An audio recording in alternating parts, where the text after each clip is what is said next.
Okay, yes. Okay, so there's another annoying bookkeeping feature of this before I get into the content. I'm afraid that there's going to have to, I don't know how I'm going to deal with this yet. There are two different English, not translations, they're the same book, but two different ways of producing it. What do you call them? Copies. And that's not quite right either. I don't know what they... Two different... Anyway, there is the Merleau-Ponty that I've got, and that Alva, I see, has there, which has been the one in circulation for, I don't know, 20 or 30 years, and now this one, which is probably what most of you have, because this is the only one you can buy now. This is the new Rutledge version. How many have, if you bought it already, how many have got this? How many have got the previous version, which you can tell because it's bigger? It has either a white cover or a red cover. Anyway, there is only one other one. How many again for the previous one, the old one? Okay, I'm afraid I'm going to have to give when I quote things, I give page numbers. I could always give just twice page numbers, but I think then everybody will be very confused. There's a new puzzle. I don't know what I'm going to do. You notice what I decided to do on the syllabus, because I just didn't know what to do, is just put down the old page numbers, which are the ones on the left, and the new page numbers, which are the ones on the right. But I don't think I can go on all the time doing that. So I'm going to have to refer to the one that most of you have, which is the new version, which is an annoying thing because it's hard to keep open and it's got no margins to scribble in, and the old one was much nicer. But that's what we got. Okay, I think that's all the background-like stuff I have to say.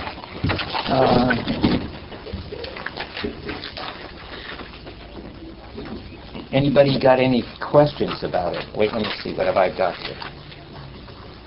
Yeah? Any more syllabi? Excuse me? Any more syllabi? I don't know. Yes, more syllabi. Here. I'll just put a whole bunch of them again.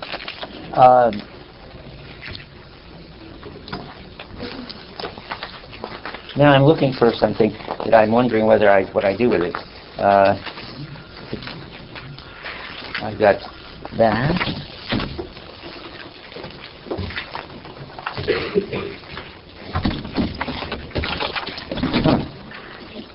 When I handed you the notes, what did I hand you? I've got another version, so it doesn't matter. But I have one that I'd written on, and the one I've got is. There's no writing. You should wait. Let me see it. You're right. That's right. I remember what I wrote. So here we go.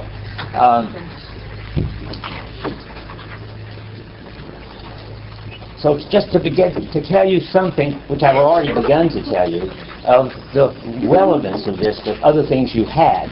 So Searle's course, which is dedicated to understanding the relation between mind and world in his philosophy of mind, and doing it by talking about representations, propositional representations in the mind, which represent the world. That's exactly the view which Merleau-Ponty considers the Cartesian view that he's opposed to. And it's important to have that because it's so neat that somebody should be defending, and in a very detailed and convincing way, the view that Merleau-Ponty is criticizing. Merleau-Ponty hasn't read Searle naturally, but he's read Husserl, who has some commitments, surely, that Searle doesn't have, and Searle has some developments that Husserl doesn't have, but at the level that Merleau-Ponty is objecting, they would be very, very similar. So, and I will put on the website, I have to explain this now, instead of making a reader of relevant papers, on the back of your syllabus you see a whole bunch of relevant papers, I decided, I think it'll work, to just have a virtual reader. A virtual reader is a website, I give you the number at the bottom of that, in which I will put all the papers that I think would be helpful, really good papers on Merleau-Ponty. There were, up to about 2 or 3 years ago, there weren't any. But suddenly, there is a bunch of good ones around. And I could add a paper I wrote putting up the Merleau-Ponty view against the Searle view. How many have had philosophy of mind? Is it worth it? Oh yeah, a lot. Okay, I'll put my Merleau-Ponty versus Searle paper on the virtual website. And then, in terms of Kant, Merleau-Ponty's always criticizing what he calls an intellectualist account of what makes possible our experience of objects. He's constantly talking about conditions of possibility, and that's Kant. And he is opposing that to what he calls conditions of existence, and that's Heidegger. And it's going to just sound empty and mysterious to you now, but that's inevitable. I mean, what it looks like to work out an intellectualist account, and you'll see him doing it for everything that he takes on. He'll tell you how it would look to a Kantian or neo-Kantian, and he'll tell you how it would look to a Humean. I'll come back to this, or you would get an empiricist account. And then he'll give you his version. And his version is always about what he calls conditions of existence. It's about, one way to put it is, what the enabling conditions are for what the possibility people are talking about. And that always turns out to be what experience is like when you're involved in ongoing coping with things, as opposed to being detached and being a subject observing things. I come back to all of these in a minute. So in Heidegger, against the representationalist view and against the conditions of the possibility view, has got a non-propositional, non-conceptual account of what he thinks of as our primordial openness to the world. And that's what Merleau-Ponty is interested in too. That's what he calls conditions of existence. Now all of this got suddenly more relevant by the fact that about, was it 5 years ago now, maybe a little more, John McDowell published a book called Mind and World. How many have come across that in some philosophy course? Not as many as I would have thought. But it's Mind and World is as near to a Merleau-Ponty-like account of perception as you could get, and still get it from Merleau-Ponty's point of view completely wrong. That is, having described perception and the conditions that it must satisfy to connect us up with the world, and saying that we are open to the lay of the world thanks to perception, all Heidegger and Merleau-Ponty-like sounding things, McDowell goes on to say, and the only way perception could do that is if it were conceptual all the way out. Now, what exactly he means by that, I'm not sure I know. But whatever it is, I'm sure that it's not what Merleau-Ponty wants to say. Merleau-Ponty wants to say, in the current jargon that's going around, that what he's discussing is a pre-conceptual, pre-linguistic relation between us and the world. And perception is like that. And you can't treat it as having, in some kind of jargon, propositional content. You can't think that when you perceive something, it's just like believing something, except that it's got some sensuous characteristic. You know, it's totally different than thinking something, believing something, and inferring something. And Merleau-Ponty is going to try to explain how that is. Whereas McDowell thinks somehow it has to be enough like believing and inferring so that you can base your beliefs and inferences on perception. The interesting puzzle is going to turn out. One of the interesting puzzles is to figure out how, even though perception isn't propositional and conceptual, we nonetheless can base our beliefs and our inferences on perception. That's interesting. That's basic. That's one of the things you've got to keep in mind in the course.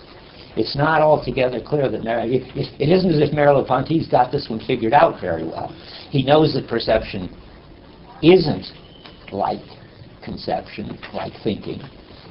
Sentience isn't like sapience, as Brandon puts it. He knows that, and he knows that we're going to have to figure out how perception can ground thinking, but he hasn't got much to say about that. He promised a book on the subject, and then he died before he wrote it. and I don't think he could have written it because he had something like 20 years between the time he promised it and the time he died, and he didn't write it. But in the background, you've got to realize that he sort of owes that. But even if he only got perception right and showed that it wasn't conceptual, that it was a special mode of relating, or it isn't even relating, it's a certain mode of our engagement with reality, that would be a huge contribution. And then it would be up to us, which is what I think is that the current interesting issue in philosophy that McDowell has run up against from one angle. And how many come across Bob Brandam's book, Making It Explicit, in some course? Any? These are the big heroes of Pittsburgh philosophy. It's amazing how provincial philosophy is. Anyway, it's a problem that people are beginning to worry about more and more, which is the relation of perception to thought. And before you can even worry about it, you've got to get perception right. So you have to think of this course as doing that.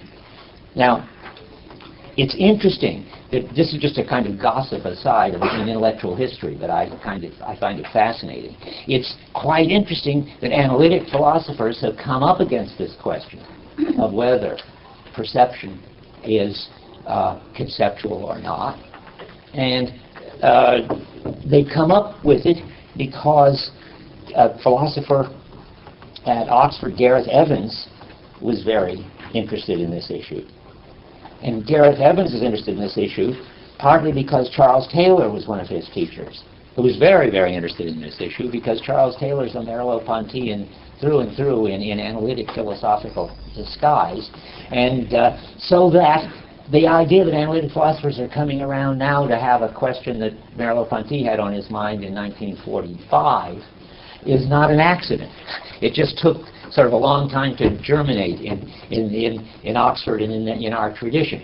So I mentioned Charles Taylor because he's the first one I put on the list of background on the virtual website. Taylor's got this sort of overall view of Merleau-Ponty and why he's important, and it's interesting to read it, though he never works it out in detail.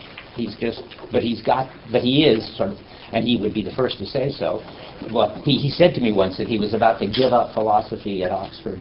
He's bicultural. He's Canadian French, then he also perfectly sort of English, and he was at Oxford as a Rhodes Scholar, and he said he was about to give up philosophy, it was so boring, and then he came across Merleau-Ponty, and ever since then he's been one of our most interesting philosophers. So you might want to read the Charles Taylor thing on the virtual website.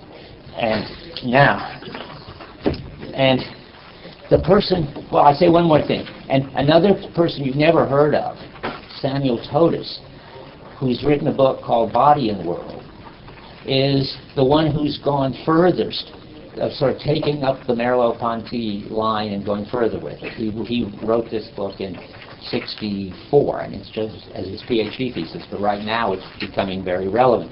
So I put Totus's book on reserve in the philosophy library, and he gives an account of perception that,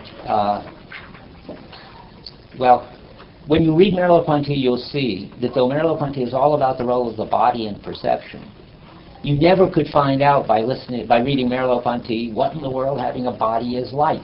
If you were a Martian reading Merleau-Ponty, you'd know that the body is something that we move around, and that it's very important that we move around, and that perception is intimately connected with the fact that we are embodied and move around, but that's about it. And Totus is trying to figure out sort of the role, the basic structure of the body, that it's got an up and a down, a right and a left, a front and a back, and moves forward more easily than backward, and balances in a gravitational field. All those important facts about the body, what role do they play in the way we perceive the world? So eventually, after we've got Merleau-Ponty, if there's time at the end, I will read a chapter of Totus, but I will put it on your list there as something that, as background. Where's my version of the list? And I don't remember how soon I put him in, and maybe too soon. I can see. Maybe I didn't put it in at all. Well, that would be too late. It's in the recommended text. Yeah, but it's not on my background reading. So I think of it as background reading for the last week. So we don't need to worry about it yet. But that's where Merleau-Ponty was heading. Okay, now let's see. Still a little bit more background, and then I get to the phenomenological method, which is where we should be starting. The Merleau-Ponty's relation to Husserl and Heidegger is something I mentioned. Merleau-Ponty, for reasons that I don't know, wants to think of himself as a Husserlian, not a Heideggerian.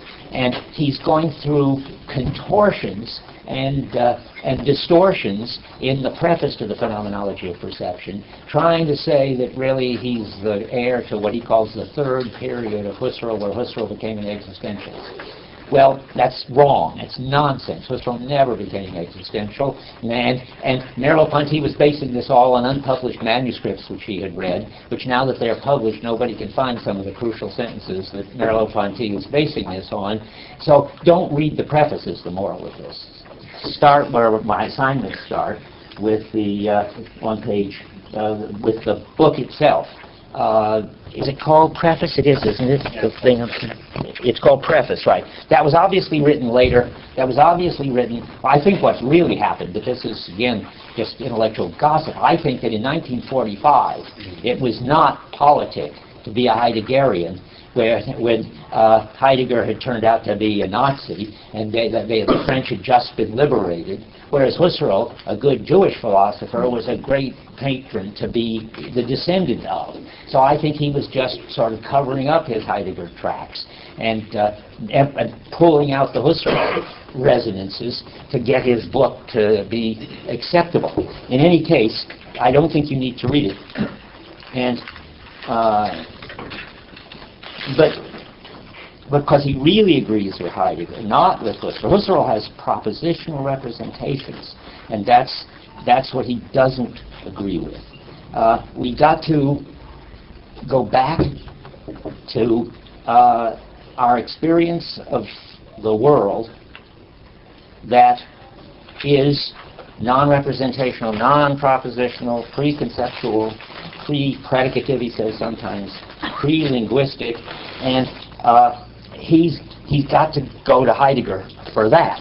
But when he does talk about Heidegger, I'll just read you one place to show you how strangely dismissive he is. On the top of,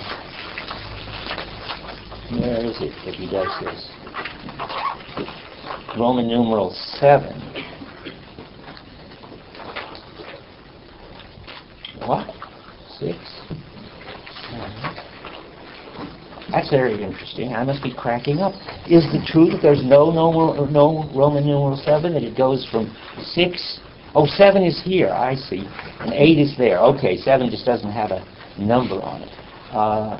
But at the bottom of the first page of the preface, which is Roman numeral 7, he's talking about how phenomenology tries to give a direct description of our experience as it is. That's fine for Husserl and Heidegger, without taking account of its psychological origin and the causal explanations which science, historians, sociology may be able to provide. And then, skipping a little, he says, one may try to do away, he's talking about how Husserl seems to be saying that and yet not doing that. And he says, one may try to do away with these contradictions by making a distinction between Husserl and Heidegger's phenomenologies, which is the right thing to do, I think. Yet the whole of Sein and Zeit, of being and time, springs from an indication given by Husserl, which amounts to no more than an explicit account of the natural world concept, the natürliche Weltbegriff, or the Lebenswelt, the life world, which Husserl, toward the end of his life, identified as the central theme of phenomenology. But the basic thing to see is that when Husserl talks about the life world, it's always from the point of view of a detached observer looking at objects. The big switch in Heidegger that Merleau-Ponty is taking up is that they want to describe human experience when you're most engaged, when you're in the flow, when you're actually coping with objects in the most skilled way.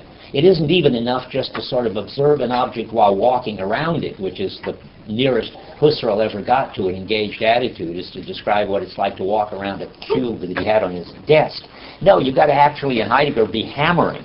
In Merleau-Ponty, you've got to be perceiving the world and trying to get a better look at it all the time.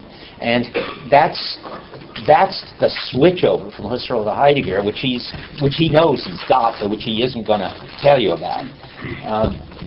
So now let's go to the phenomenological method that he's got.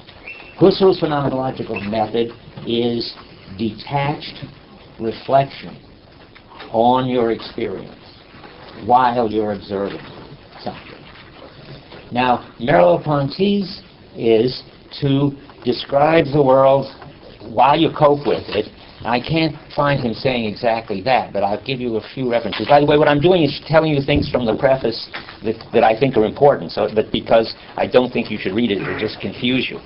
But at the bottom of the first page, he says, this business about giving you a direct account of experience. That means don't take what neuroscience tells you, don't take what physiology tells you, don't even take what common sense tells you. You've got to go back and look, and it's very hard to look. And he says, I'll skip ahead because now that I've said it, it's very hard to look. Someplace he says, nothing can be harder than to describe experience. Where is that? On page 58.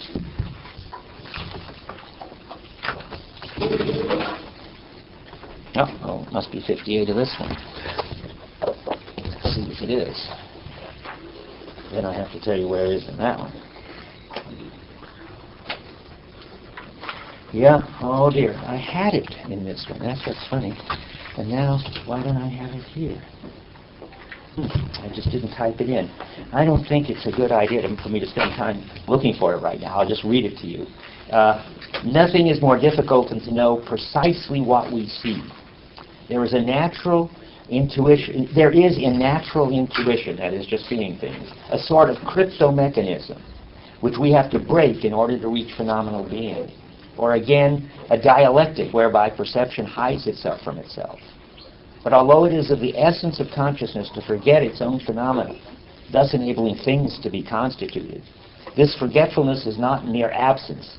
It's the absence of something which consciousness could bring into presence. In other words, stop with that.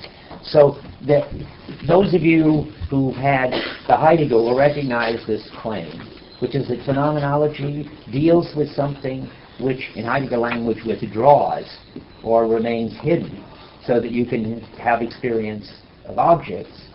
But this is, though it withdraws and is hidden, it's not absolute, it's not unconscious or inaccessible.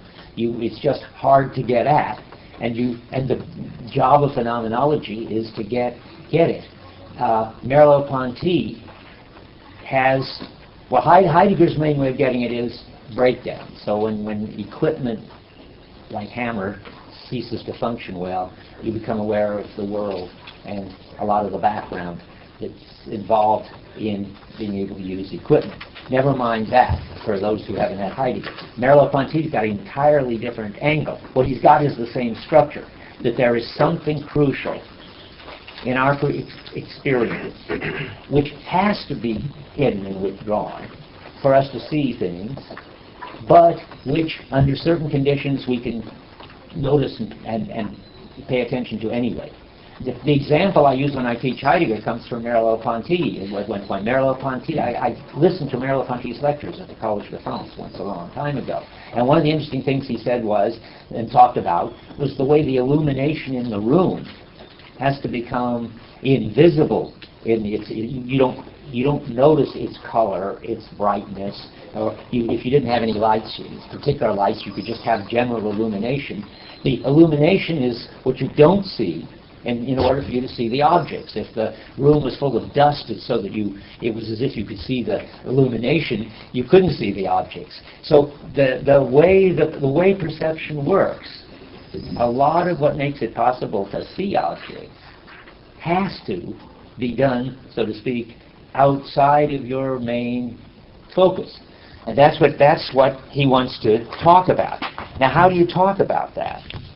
Well, you'll see he has at least 3 techniques, which he never just sort of lists, but I can try to list them. So he's got breakdown cases, all right, like Heidegger. It's got to be breakdown cases. It's got to be cases, because when perception is going just fine and you're all into it in flow, you're not going to notice what makes it possible for you to perceive things. The first thing he's got is lots of neuro cases, which is something getting more and more popular. He was way ahead of his time, I think, to be a philosopher who draws on all kinds of brain-injured people, aphasias of various sorts, to see what it's like when one of our perceptual capacities is missing. And then that helps you realize what this missing part is like by seeing what it'd be like to be somebody with a certain kind of brain injury. There are lots of interesting cases, and you'll get them as you get them. Yeah. Just clarification. Yeah. You're now going to explain Merleau-Ponty's methods for what? For getting at, you see, it's so hard to see that what's really going on when you perceive. All the background work that the phenomena are doing, like the color constancy and the brightness constancy and the stability.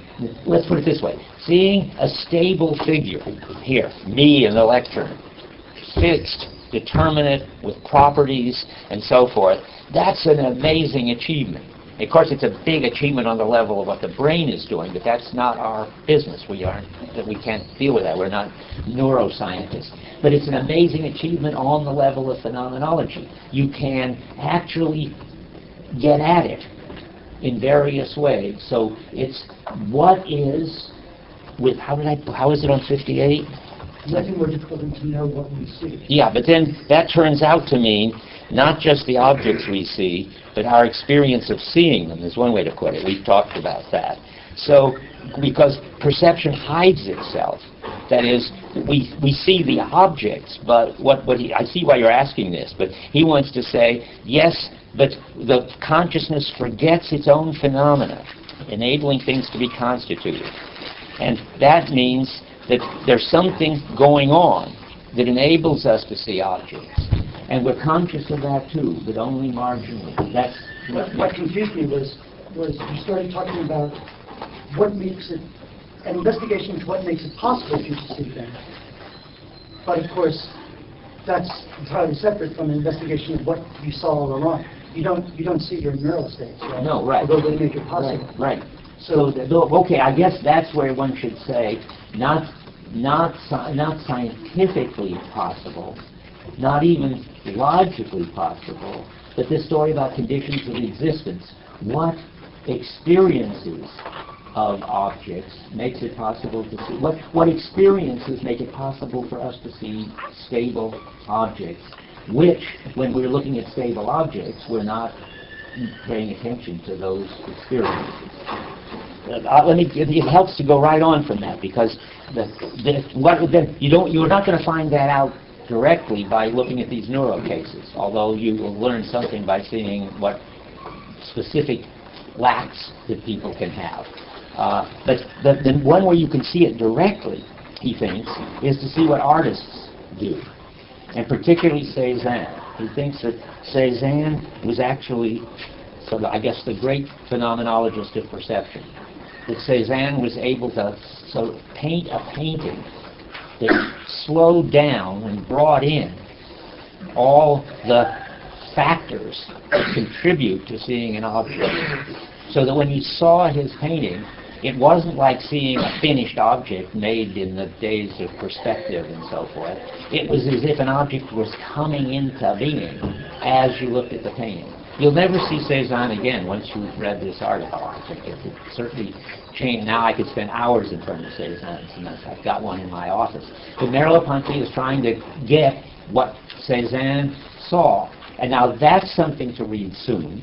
And I'm going to have that on reserve. I can't put that on the virtual website because it's in the book, Sense and Nonsense, which is, you can take it out and Xerox it. But there is an article there, Cézanne's Doubt, in which he tries to show how Cézanne manages to describe our experiencing of objects instead of describing, or paint our experiencing of objects instead of painting the objects as we finally see them as finished. He paints what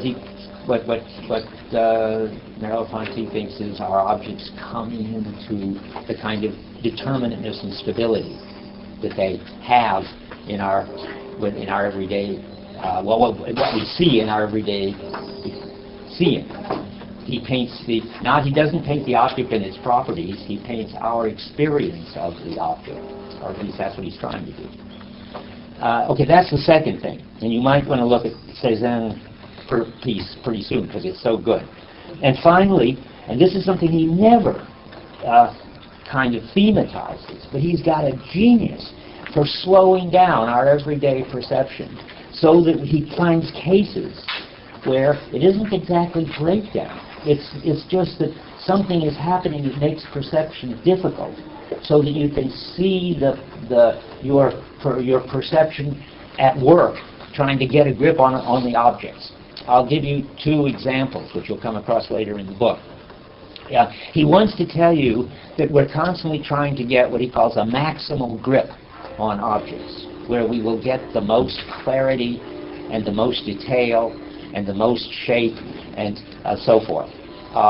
And you don't find yourself sort of struggling to get a maximum grip on me in the lectern and the blackboard. But he says, consider what you do when you're looking at a new painting in a museum. Then you have to move around to try to get to the position where you get the optimal of detail and the optimal of the overall shape. And moreover, you don't sort of move around willfully. Your body moves you around. You just find yourself either getting closer or getting further away, trying to get the best view you can of it. And he wants you to see in that what you're doing all the time, only you're not noticing it because I think you're so good already at getting the best distance from people and doors and tables. You've got to bring in some weird situation where, as in a museum, you've got some new kind of object and you haven't got your body hasn't already got a skill for just going to the right place to get the best sight of it.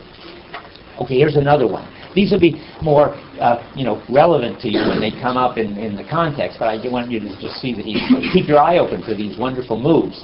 He wants you to see that your perception is indeterminate.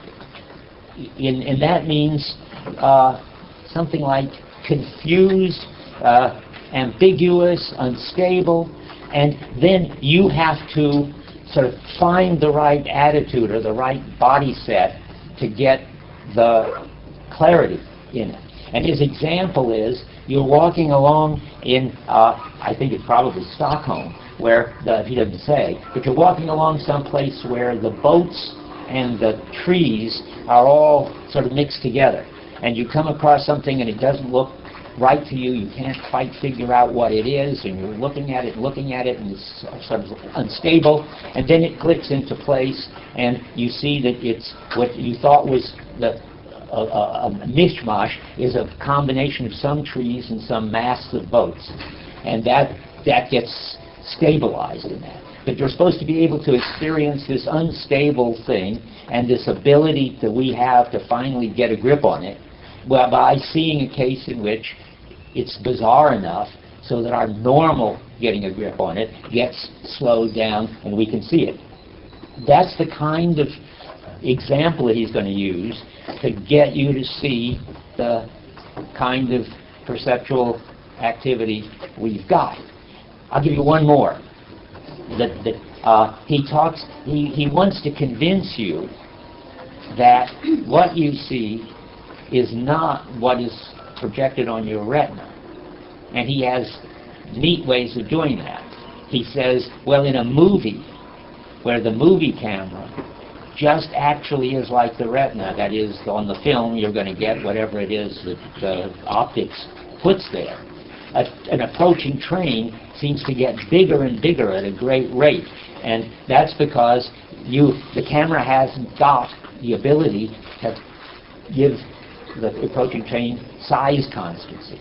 Whereas, or another way to put the same thing, he talks about when you take a picture of somebody with their foot toward the camera, you've got this great big foot. That's or the foreshortening. Or when you're using your cell phone to take your own picture, you've got a very big nose. That's because it doesn't have size constancy. It really gives you what the kind of scene you've got on your retina. He's trying to convince you that you don't see the perceptual world the way the world is projected in your eye. And now I want to get to the next point. That's a transition. That if you thought that perception amounted to copying what you got on your eye, you would be making you would be making the mistake of entertaining the constancy hypothesis. He talks about that very early on. Let me show you where.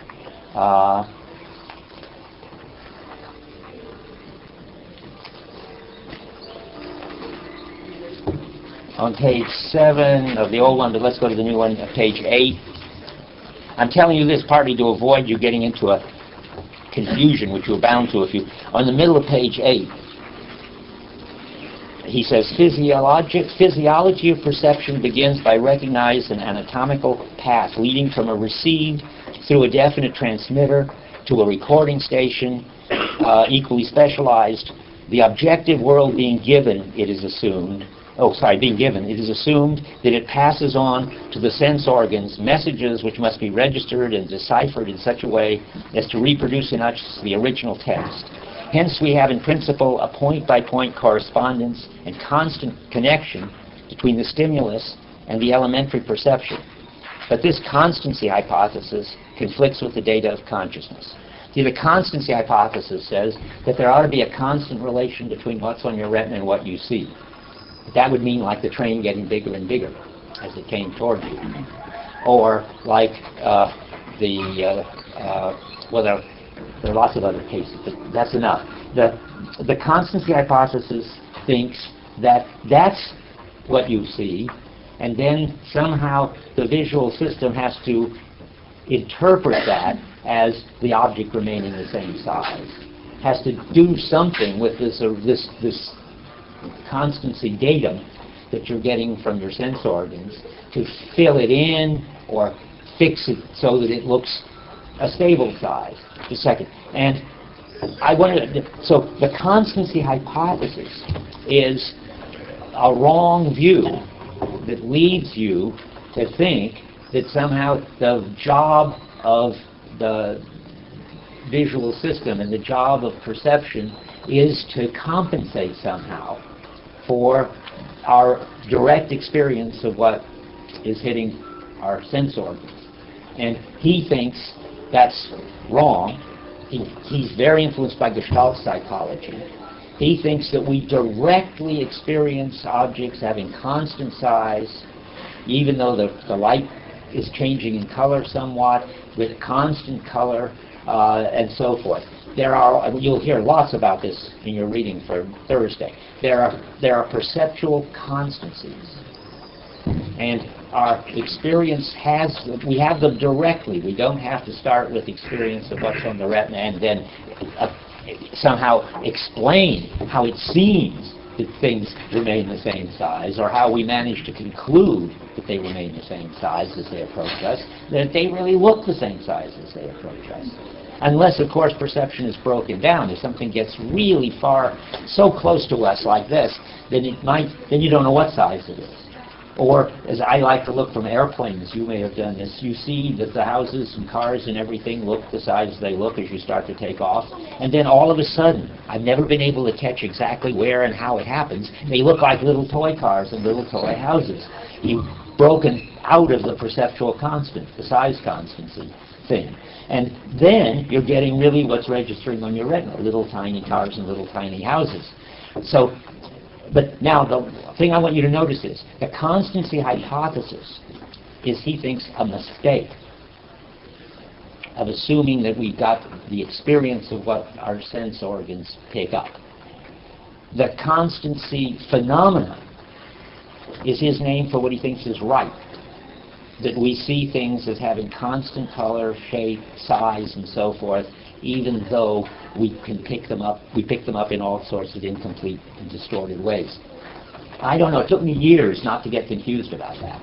Whenever you've just got to remember, just bear in mind the constancy hypothesis is bad, and the constancy phenomena is the Gestalt answer to the constancy hypothesis. It tells you that the constancy hypothesis says there's some kind of direct correlation between what the sense organs are picking up and your experience. The constancy phenomena says, no, there isn't. If you experience stable objects with stable sizes, not what your sense organs are picking up.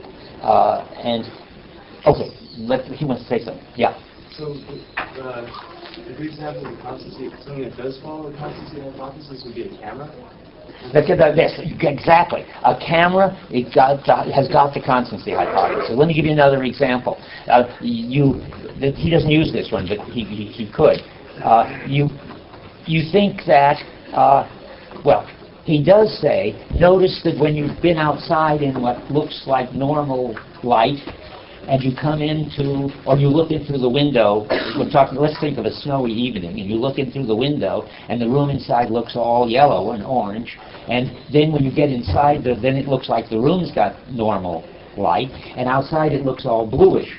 That's because the constancy hypothesis story is, how do I put this now?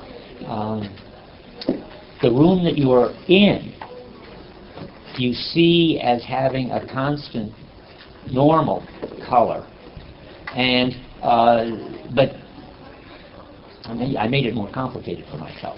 But when you look out of that room into some other outside, for instance, then you're outside of the constancy, like when you look at the tiny cars, and the fact that there's bluish light coming from out there makes it look bluish out there.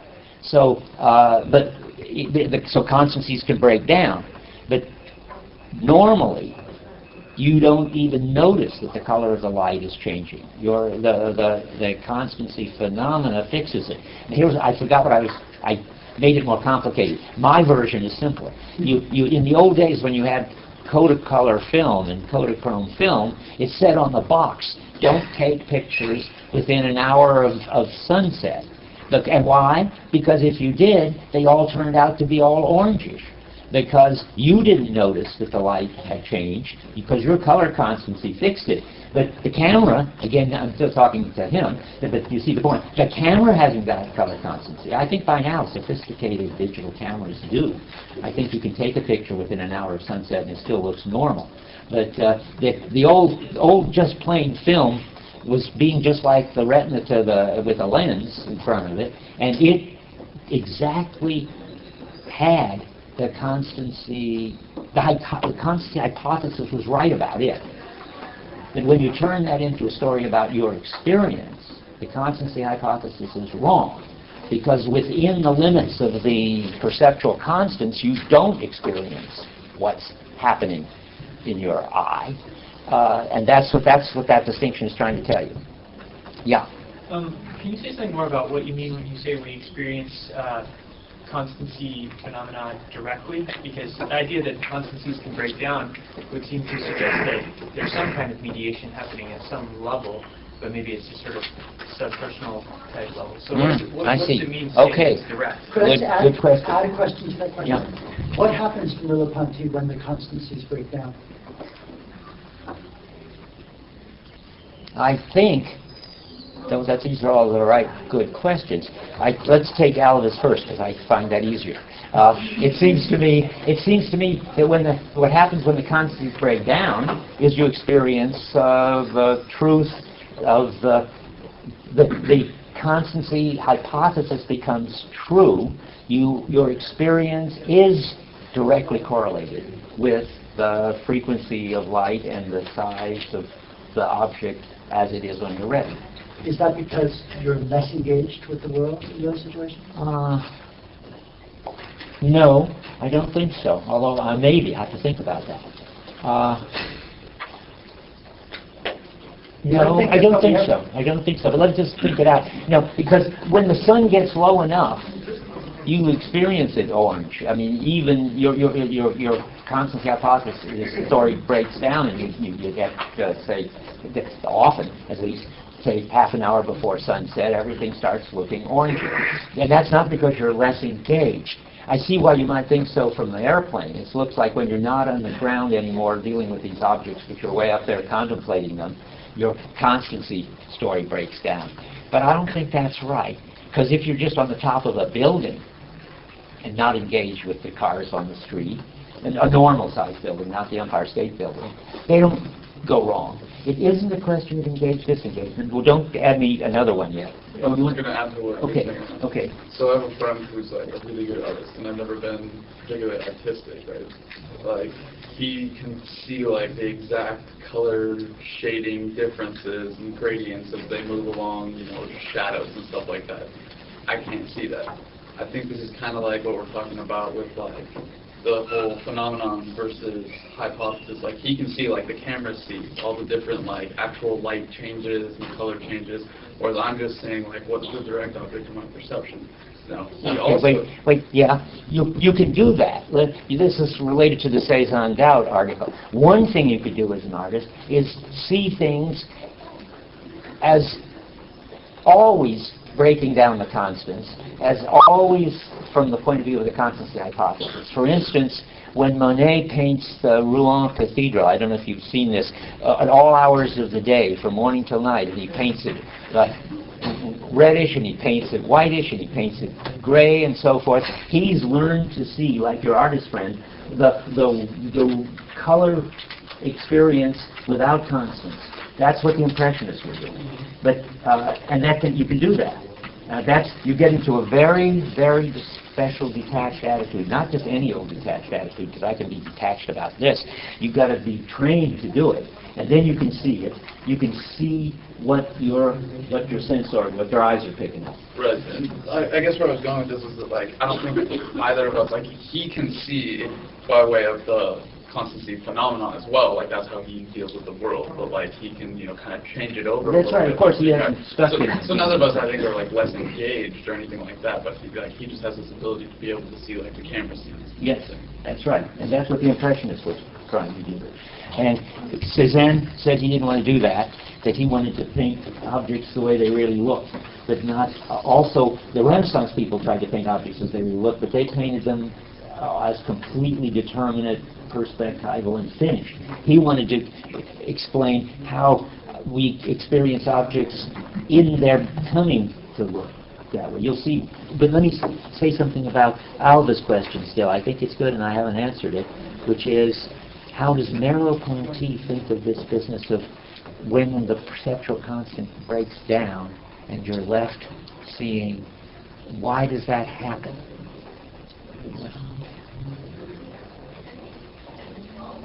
I don't know. I don't think he knows. I don't think the Gestaltists know. I mean, the people who have to have an opinion about this are the Gestalt people. They're the ones who got the constants and the notion that, of course, they also, at the limit, break down. Does anybody know enough Gestalt psychology to tell me what their view of why they break down? Yeah. I think one argument that was you're perceiving is not... Wait. Okay. Don't talk out there, please. I can't hear him. Go ahead. It's not a question of mediation. It's a question, is there a fundamental change in the structure of the perceptual environment? So what J.J. Gibson would say, or even pragmatists, that what's changed is somehow the relationship of different objects and colors to each other. So, for instance, the problem like Wittgenstein's table is about that what you're perceiving on the table when you're trying to look at the color of a piece of paper on a brown table is not a question of, the change in constancy that you see have to do with changes in the structure of light, so in the kind of optical array. It has to do with the color, what are the invariants that are still in the invariant, then are there some fundamental changes in what was previously invariant, and is that now variant? That sounds, I see what you mean, sort of, but we'd have to talk about this because it's always been varying, and somehow we've been able to pick up the invariants. I see what you're talking about here in Gibson. And now there are no invariants for the perceptual system to pick up because the plane is too high or the light has gone too far in some direction. And when we haven't got in the stimulus the kind of invariants that the Gestalt people understood we could pick up, then we have to fall back on what we've got on the retina. I think what Totis would say about that is, and I think Gibson actually does say this about the plane example, is that human beings do not have bodies that were geared toward perceiving from high altitudes looking down. That is not our normal, in terms of a kind of a background normative kind of way of perceiving from the body's point of view. That's not something that's either kind of a socially acquired way of perceiving that's typically normal, nor is it kind of the evolutionary kind of duration, the normative way that human beings perceive. So there are certain ways you can stretch these things out that we in fact get these kind of breakdowns. It's funny, this is, do your own phenomenology the next time you get a plane trip, because it can't just be the angle, because for a while you're looking down, it's still okay. Like it would look, if you were on top of Barrows looking down, you could definitely see the cars the normal size. It's a combination, and that might make Gibson happy, a certain combination of the looking down and the lack of detail maybe that you get from at a certain distance together will give it to you. But anyway, the basic point is, I think the argument, one should say, that it's a job of psychologists to figure out what keeps the input, what invariants in the input make us able to see the constants, and they can make experiments, which they do, where you change those and you lose the constants. And I'm sure there must be books about this, but I don't know them. But is that any help? Well, I thought that your mention of the constancy phenomena was part of a motivation of the idea that active engagement or active coping with the environment is important. But it now sounds as if there's no connection between active engagement and coping with the explanation of why we sometimes have constancy and sometimes don't. So I wonder whether it is important. It seems that moving through the field, that's a Gibson-like thing, is important, which is different than whether you're moving through the field engaged or detached. And you'd be happy with that, I think, wouldn't you? Moving is the crucial thing. Your attitude of whether you're being engaged or detached doesn't seem to be the crucial factor. So now it comes back to me. Why am I making a fuss about engaged or detached? And saying, you know, that Husserl was detached, and then you get the wrong answer. Let me switch to that. I guess I'll put your question on hold. There's too many questions. Keep it. We'll start with it next time. Okay, because I want to say something about this interesting issue about engaged and detached. And the best way to see what's at stake is something like how I'm not going to wait. I have to think how to put it.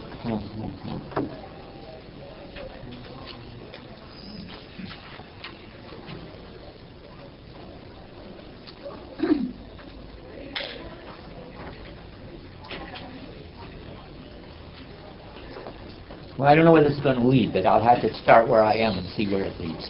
I mean, the extremist, wrong-headed way of looking at this is, let's start with that, is to think that when you are introspecting in a completely detached, this is where what I was going to say if I'd come across it in the course of the lecture, if the wrongest way to think about what phenomenology is to think that it's the same kind of thing you get when you meditate.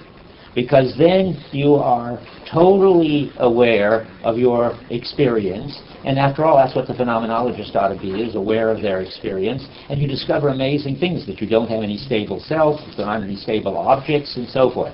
Anybody know Varela, Roche, Evan Thompson book. Well, that's an extremely interesting example of the total mistake in this direction.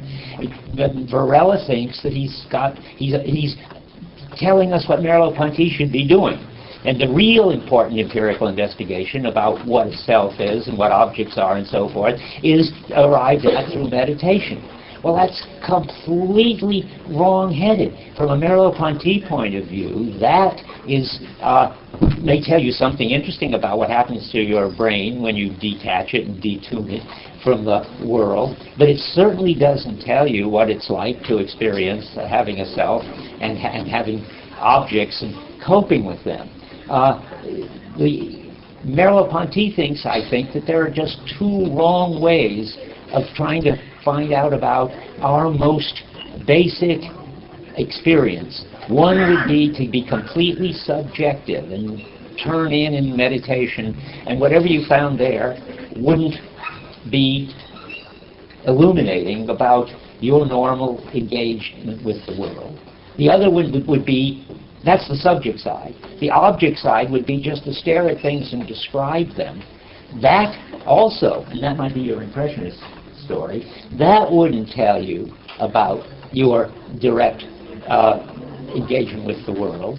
Why should you be concerned about your direct engagement with the world? Because, and this is the crucial thing, it's not only is it our normal position to be actively moving around, coping with things, but it's that which is the background of everything else. I mean, you can be subjective and you can be objective, but always on the basis of your general experience of objects in the world that you have when you're dealing with them. And I think really, I'm just trying to put this extreme, I think I didn't want to give you a feel for this. I think really, as somebody once said to me, the phenomenology of perception is really a book about sports. Why is it a book about sports? Because it really says, if you want to understand people's relation to the world at its best, then you ought to look at what an athlete in flow is finding. An athlete in flow isn't finding that they've got a subjective self with inner states that they can contemplate in meditation. And it isn't finding that there's some object over there opposite them which they can contemplate the properties of. Whatever it is that an athlete in flow is experiencing, it's something that is not like subjects and not like objects, but it's this business of being in the world, where that with hyphens, where you are totally engaged in the situation. The way Merleau-Ponty puts it at one point is, Descartes has got us stuck with the two kinds of being ontology. There's the being of subjects and their inner states, and there's the being of objects and their properties. And we need a third kind of being. And the third kind of being is really the being of athletes in flow, if you want to put it that way. It's the being absorbed in dealing with the world, and that's supposed to be us exercising our perceptual capacities at their best. And that's why the phenomenologist wants to study that. And why the phenomenologist has, so to speak, from the phenomenologist's point of view, the right to say that what you discover in meditation is like breakdown. It's like detuning your television set and seeing a lot of static on the screen. You can do it, and the static will tell you something about how television sets work and if the pictures weren't real, but it's a breakdown situation. And the same if you just sit and stare at objects. That's a breakdown situation. If you want to understand what perception is like, you ought to understand what it's like when human beings are behaving at their optimal relation to the world. And that's what he's going to do. Now, I got to stop. Let me hear your question again. I don't think I'm going to be able to answer it in 1 minute. Okay. Yeah, we directly. Yeah, let me try. Give me 1 more minute, because that's a challenge. He's asking me, why do I say we directly experience objects with color constancy, size constancy, and so forth? But when clearly there's a lot of processing going on in the brain, and there's a lot going on too in the visual coping.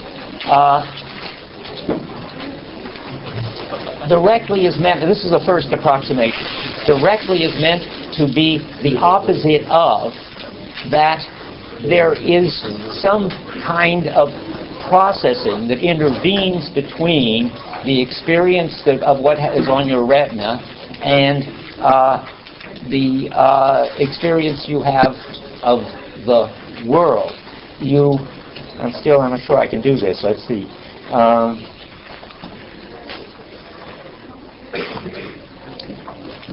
This isn't going to work, but I'll just say it. If you want to describe again the phenomenon of us at our best, if that's what your job is, as the phenomenologist's job is, then the fact that there's on the level of the brain, there's lots of processing going on, is not incompatible with the experience that I am just an open head turned towards the world.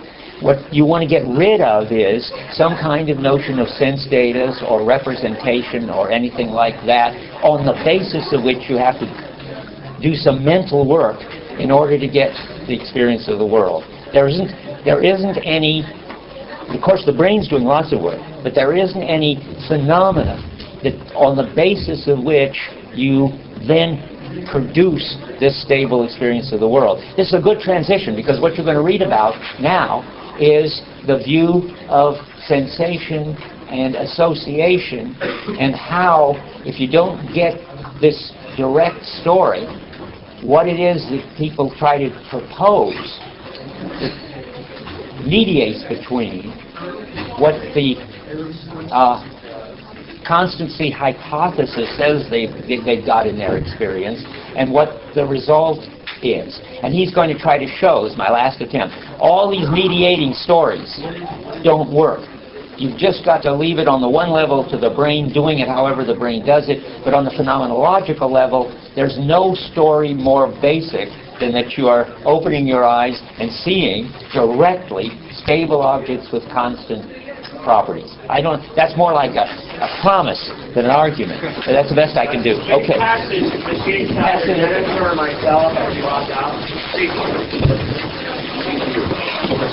Yeah.